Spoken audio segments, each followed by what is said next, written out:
পাইরিতে পারবি নি? হুম, এই সিঁড়ি আছে না নি, কাপড় নি লাগি যার আরামসে ধর। এই দেখুন কি সুন্দর ছায়ের বাগান, দুই পাশে চায়ের ক্ষেত করা হয়েছে, চায়ের বাগান, মধ্যখানে বড় রাস্তা, আর রাস্তাটা একদম সোজা গিয়েছে, সোজা মানে একদম সোজা। আর দেখুন বড় বড় গাছ, গাছের নিচে তো একটু ছায়ার আশ্রয় পাওয়া যাবে।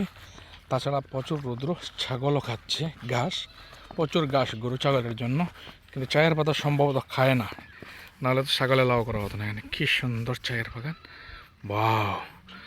এটা আসাম রাজ্যের করিমগঞ্জ জেলার ইছাবিল টি গার্ডেন। ইছাবিল টি গার্ডেন, এই বাগানটার নাম হচ্ছে ইছাবিল চা বাগান। দেখুন বৃষ্টি হওয়ার পর নতুন করে খুঁড়ি দিয়েছে, খুব সুন্দর হয়েছে, খুব সুন্দর হয়েছে। আমার সাথে আমার কিউট বনুটা আছে।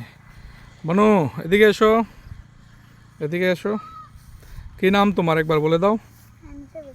হানিফা বেগম। কি মিষ্টি দেখতে, দেখো। গরম লাগেনি তোমার?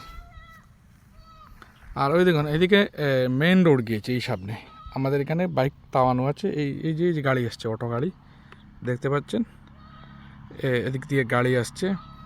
অ্যান্ড কি বলবো, অত্যন্ত সুন্দর বন্ধুরা, অনেক সুন্দর। দেখুন বড় বড় গাছ, অনেক বছরের পুরানো এটা, সম্ভবত কি বলে ব্রিটিশ আমলের এই চায়ের বাগানটা, ব্রিটিশ আমল থেকে এখানে আছে। অ্যান্ড এখানে প্রচুর চায়ের ক্ষেত, এবং এই বাগানের চা, যেগুলো চা উৎপাদন করা হয় সেগুলো রাশিয়া, উজবেকিস্তান, তাজিকিস্তান, কানাডার মতন দেশে যায়। আমি ইছাবিল চা বাগানের ম্যানেজারের সাথে কথা বলেছিলাম, আমি সেখান থেকে চা নিয়েছিলাম, হাতিকিরা টি গার্ডেনে গিয়েছিলাম। সেখানে বাগানের ম্যানেজারের সাথে কথা বলে বুঝতে পারলাম যে এই আসামের করিমগঞ্জ জেলার চা পাতা উৎপাদন হয় বিশ্বের বিভিন্ন প্রান্তে প্রান্তে যাচ্ছে। ধন্যবাদ।